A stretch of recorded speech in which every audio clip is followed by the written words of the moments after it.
weren't. The media hated them, the government hated them. There were congressional hearings in the US about ETFs destroying American entrepreneurialism. They were sort of like crypto was in 2018. In 2035, crypto will be 10 times bigger. We think the Bitcoin will reach parity with gold by the end of this cycle, which we term sort of the end of this decade. This is a $3 trillion industry, so we're not even 1% of the market.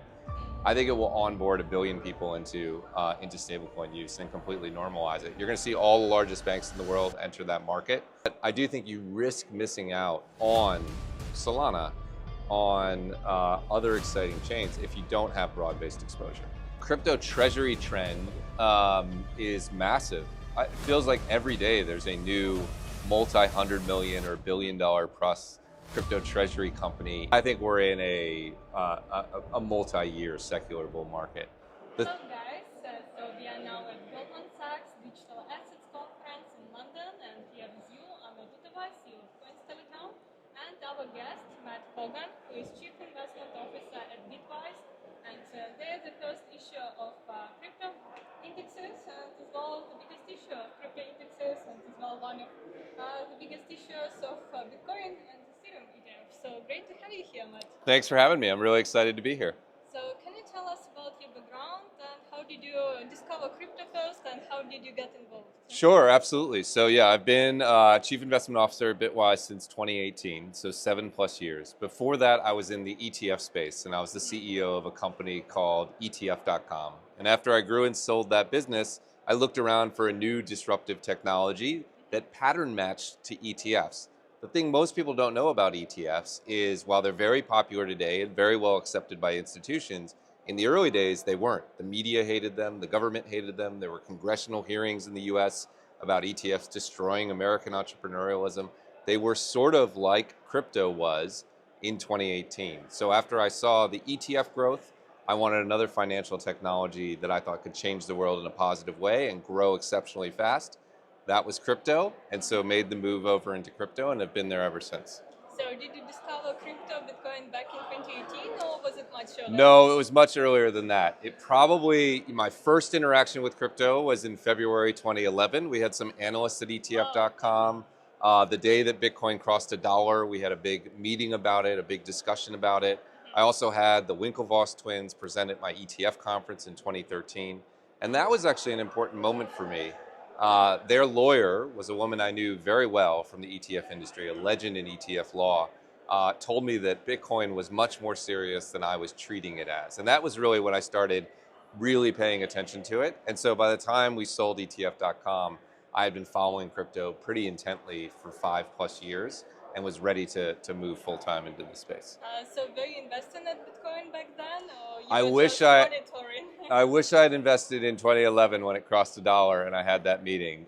No is the answer. So certainly before Bitwise, I invested, I think in the 2015, 2016 era, but not when I should have. I should have when I first heard about it. What did you stop what did stop you to invest earlier into it? Well, in 2011, when I first heard about it, it was really hard to buy Bitcoin, right? There was not, Coinbase didn't exist in any meaningful way. I think New Liberty Exchange was the largest crypto exchange, which was just like some guy that you PayPal'd money to. It was not an institutional asset class. So for a while, it was ease of access. And then it was just bubbling up to my priority list, really. It was this small thing, and I was focused on ETFs. Obviously, I wish I had paid much more attention earlier, but we all get in where we need to, and certainly it's been a great ride over the last decade. What was the turning point for you in 2015 that you started investing? Well, I think it had just been around long enough. It had survived sort of the 2014 pullback and not gone away. And I think you have to live through one of those pullbacks as a close observer before you accept that it is here to stay. We might be past that at this point. People may now just natively accept that it's here to stay. But I think as someone who is non-crypto native in, say, 2013, and then saw the big drawback in 2014, it was a reasonable question to ask, is this going away? And when it didn't go away, I think a lot of people, myself included, got a little bit more confidence that it will stick around. Yeah, that's true. With the time, more confidence comes. That's exactly right. And once you've lived through a few bear market pullbacks, your confidence increases even more. So post 2018, when I was at Bitwise and saw that pullback, and then knew that the recovery was coming, yeah, to this point where I think most people assume it will be around forever. Most people assume it's on an upward trajectory, and I certainly feel that very deeply. So you started as head of research at Bitwise and currently you're chief investment officer. So Yep. can you tell more about your role at Bitwise? Yeah, absolutely. So as CIO, I look after the investment strategies, particularly in our index funds. We also have an active arm, an alpha arm at Bitwise, which is run by another individual, Jeff Park. So I'm looking after the indexes and the product development on that side of the house. And then we also do a lot of research. So the research team reports into me. We do a lot of education. Most of being a crypto asset manager is helping professional investors understand what's going on in crypto. So at least half my time is spent writing, speaking, talking about crypto, and the other half actually looking after the index strategies. Yeah, so you're quite bullish on the indexes. Why so? Like you as well issue Bitcoin and Ethereum ETFs, but why Yes. indexes Well, do you see as it's priority? it's a great question, but if you look at any other asset class, the index funds are about half the market, maybe 40, maybe 60, but 40 to 60% of the market, whether that's bonds or stocks or real estate or even commodities. But you go into crypto and it's not true at all. We run the largest index fund in the world. It's about $1.5 billion. This is a $3 trillion industry. So we're not even 1% of the market. I think indexes will look like every other asset class, which is the primary way people invest. Again, I said this on the panel, but the thing most people feel the most confident about in crypto is that crypto will be more important in 10 years than it is today. Way more confidence in that than there is between Ethereum and Solana or Sui and Aptos, or what will Avalanche do, or what will Chainlink do from a value. Those are very difficult questions, and even I don't have a firm answer. But I feel very confident saying in 2035, crypto will be 10 times bigger. If that's the bet you want to make, the index makes that bet. You wouldn't want to be right about crypto, but pick the wrong horse and end up, missing out on the boom. That would be sad. So I think most professional investors are going to end up in index strategies. I think there'll be $100+ billion in assets. That may be underselling it. I think it could be bigger than that. So we're very excited to continue to push indexes into the world. But currently your AUM for Bitcoin ETF is more than 4 billion. That's and right. For the crypto index, you say around 1 billion. So why is there such discrepancy? Yeah, great question. It's because the index product is not yet an ETF. I think that's one of the primary reasons. So people love ETFs. The index product is a OTCQX traded trust, so it trades at premiums and discounts like GBTC did for many years. And I think investors are hesitant to take on that discount and premium risk. We're trying to make it an ETF. If the SEC allows us to, I think that will open up substantial capital inflows. I think the other piece of it is since ETFs launched in January 2024, this has been a Bitcoin dominated market, right? Bitcoin dominance has been growing. I think we're now at the stage where people are excited about stablecoins, they're excited about tokenization, they're thinking about broadening their exposure. They may do that by picking and choosing ETH, Solana, Sui, Aptos, whatever. But I think most people will just want to own the lot of them. And you can do that easily once we have an ETF with an index ticker.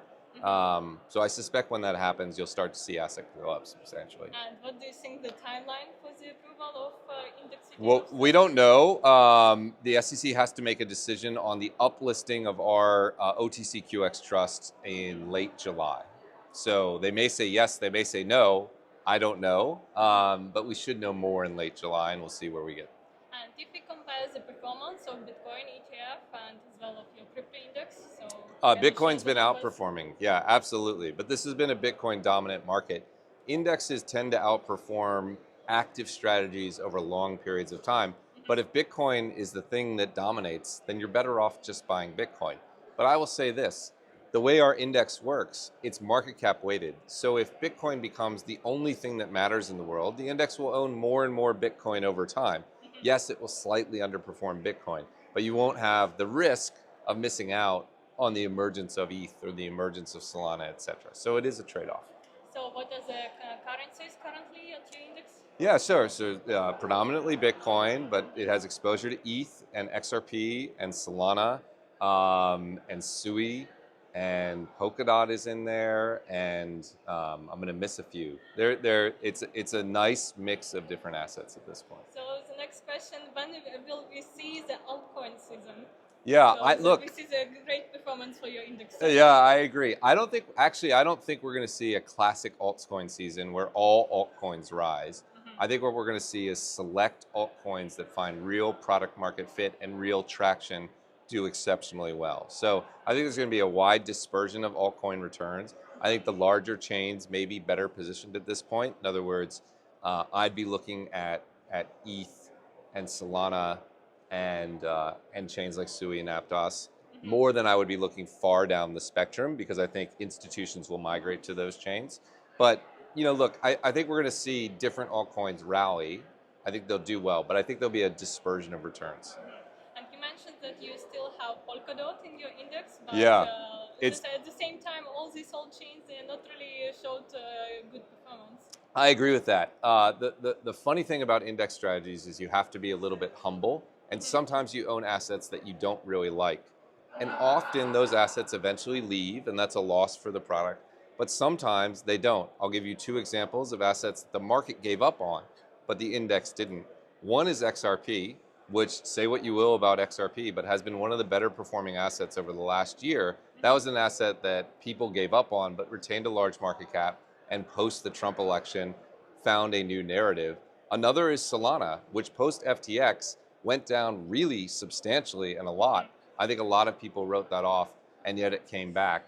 So I feel the market sentiment towards something like Polkadot, and I think there's a reasonable probability that it just fades out of the index and is replaced by something else.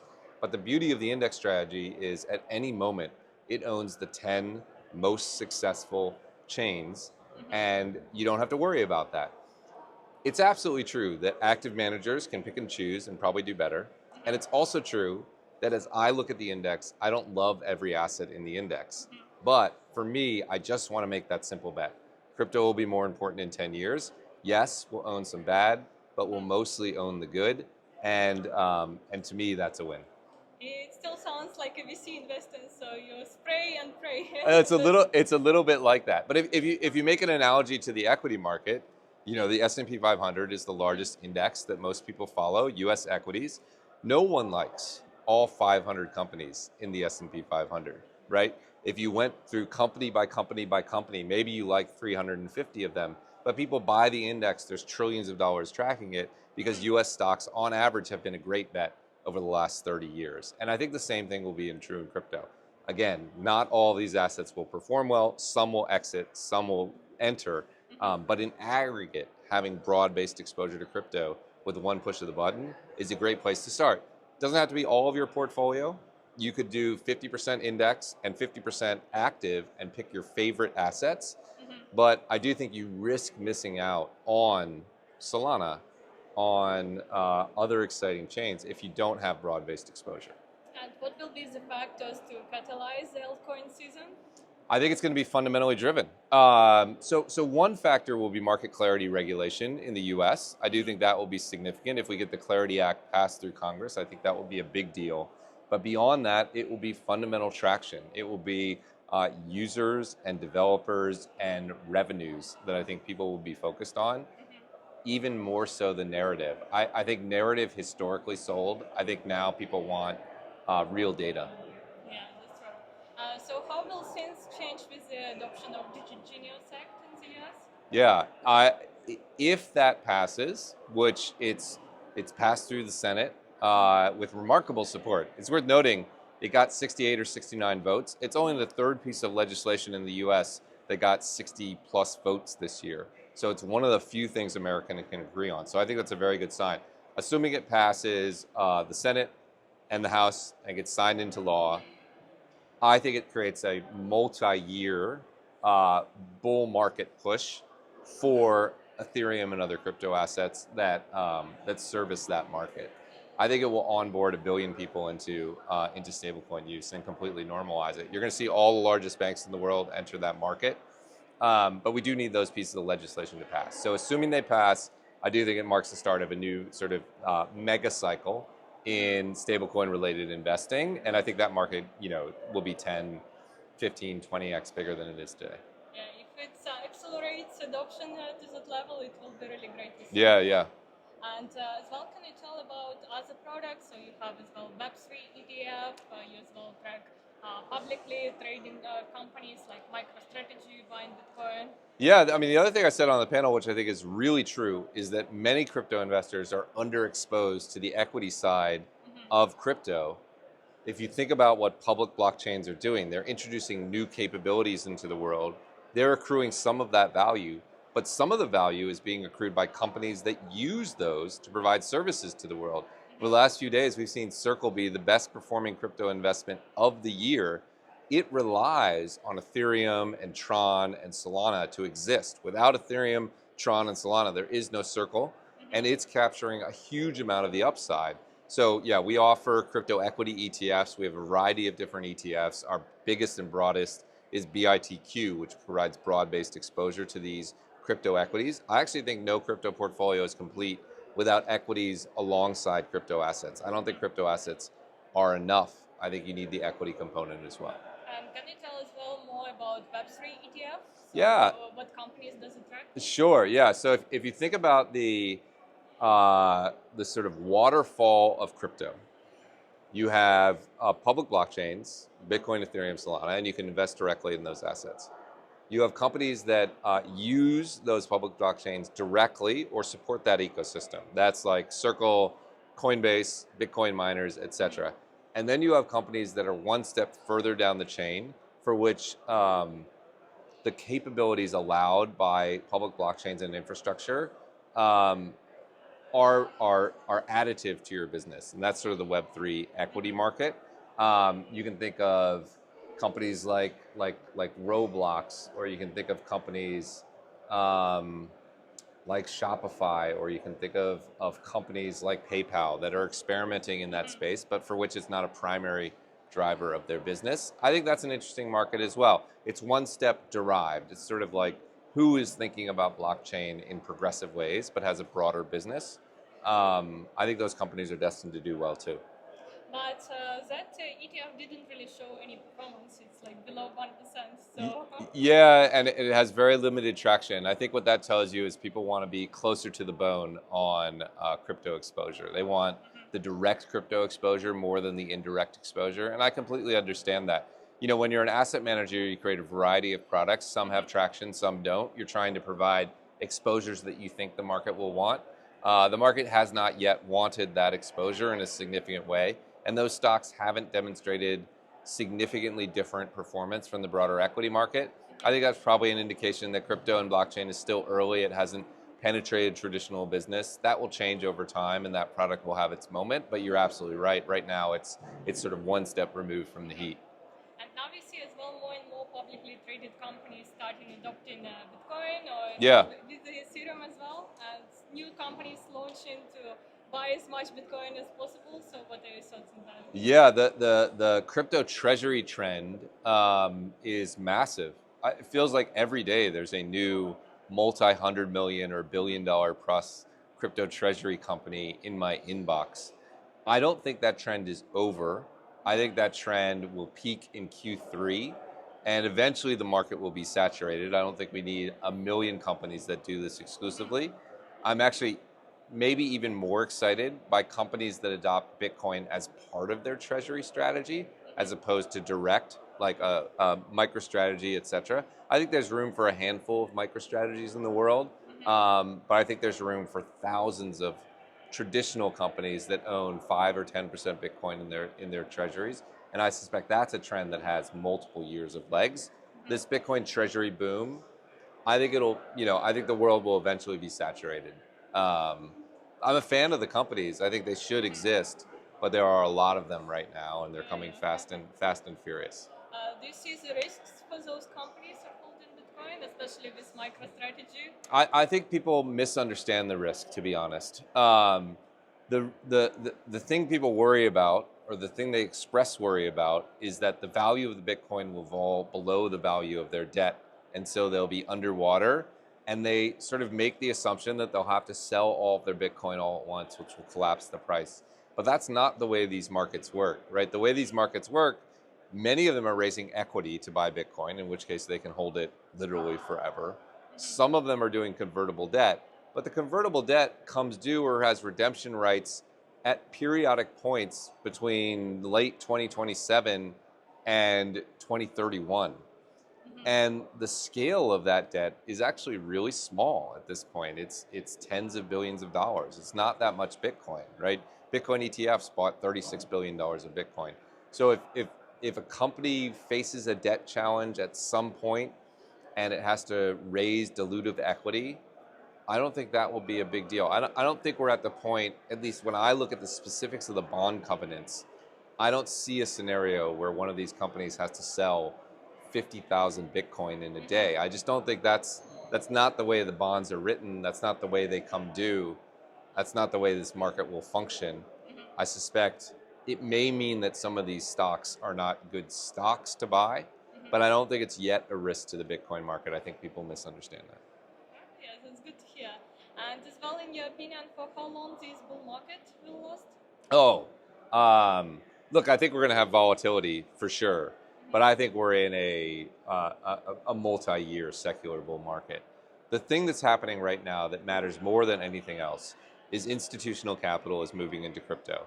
And that is a trend that will play out over 5 or 10 years. Will there be volatility in those 5 or 10 years? Yes. Will there be down years in those 5 or 10 years?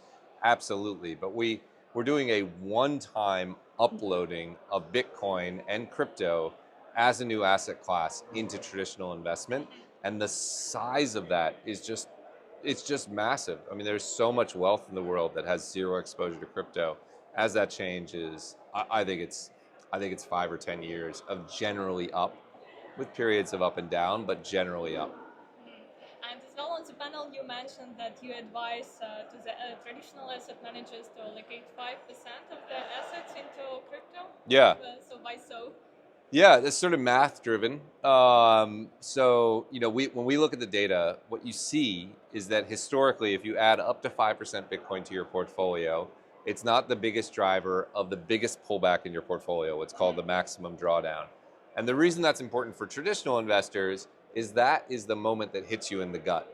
When your portfolio is down 10, 15, 20%, that's the moment where you panic and sell. And so we worry a lot about traditional investors who make their first allocation into Bitcoin, and then there's a big pullback, panicking and selling. That's how you lose money in crypto. The way you make money is being sustained in the market over long periods of time. We think most people can tolerate putting 5% in their portfolio, and whether Bitcoin has another 50% drawdown or it goes up 10x, they'll still be able to stay invested. So we suggest that as the range, and most of our clients are in the 2.5% to 5% range. And as well, what are your thoughts? What will be the percent of institutional investors investing into crypto, let's say in 5 years? In 5 years, I think it'll be 25 to 50%. I think it'll be widespread. You're super bullish. Yeah, well, it's got multiple positive secular trends, right? It has this technology story of upgrading the monetary system, which is just a massive trend. And then at the same time, you have rising concerns about fiat exposure and the desire to have an alternative allocation in that space, and that's a massive trend. And then you have this really exciting asset that improves portfolio performance. I think it's going to be really large. I'd say one more thing. One of the reasons I'm so bullish is I think institutional investment has been artificially slowed down by the hostile regulatory environment in the US in particular from 2020 to 2024. In other words, if we had had a neutral regulatory environment, we would already have seen significant institutional investment. We would already be well beyond where we are. We would already have every wealth platform allowing their clients to access Bitcoin, pension funds buying it, endowments buying it. But all that was held down by negative regulatory pressure. And as a result, now that that regulatory sort of repression has been removed, you have faster movement, you have faster adoption than you would otherwise see. That's why we're seeing, Bitcoin ETFs set records for inflows. That's why we're seeing dramatic growth in derivatives exposure because it was suppressed for a long time. So it has some catch up. So yeah, maybe I sound very optimistic, but partially that's because it has this catch up period to do to make up for lost time. And as well, what is your prediction for Bitcoin price by the end of this year? By the end of this year, we think it'll be north of 200,000. So we think it's right now hitting its head at the $100,000 range for behavioral reasons. Existing sellers are willing to sell, but if you look at the amount of Bitcoin on exchange, it's at record multi-year lows. We think those sellers are almost exhausted. At the same time, we think the institutional demand from companies, governments, and ETFs is increasing. So you have sort of available supply decreasing and institutional demand increasing and rising concerns about the fiat system. We think that is a recipe for a significant end of the year rally. So our prediction is above 200,000. We could be wrong, but I don't think we will be. I feel very confident. We made that prediction in December for what it's worth. And even though we're not far removed from where we were in December, I have more conviction in that prediction today than I did back then. The events have transpired to put us in a position to go to 200,000, and I think we will get there. Yeah, hopefully we will reach that price target. Yeah. So what is your prediction by the end of this cycle? Yeah, we think the Bitcoin will reach parity with gold by the end of this cycle, which we term sort of the end of this decade. Gold keeps going up, so that number keeps going up. I think it was like 800,000 when we made that prediction, and maybe it's 1.2 million by now. But we think parity with gold is about where we should end this cycle, which we think stretches for the rest of the decade. There are things that could increase that. There are things that could decrease that. But we think that's a reasonable pattern matching from historical cyclical growth. And I know that's a long way, but I think Bitcoin could do it. Yeah, I agree with you. It will definitely do it. It's a question of the time. Yes, I agree. And the time could take, but if you go back 5 years from now, we were in a very different era, right? There were no institutions, there were no ETFs, there was a hostile regulatory environment, there were no governments that openly wanted to own Bitcoin. That's changing really fast. The flow of news is so remarkably quick right now that if you continue to get this level of progress for the next 5 years, it really will take Bitcoin a very long way. Yeah, hopefully. Thank you for such exciting conversation. Thank you for having me. Really enjoyed it.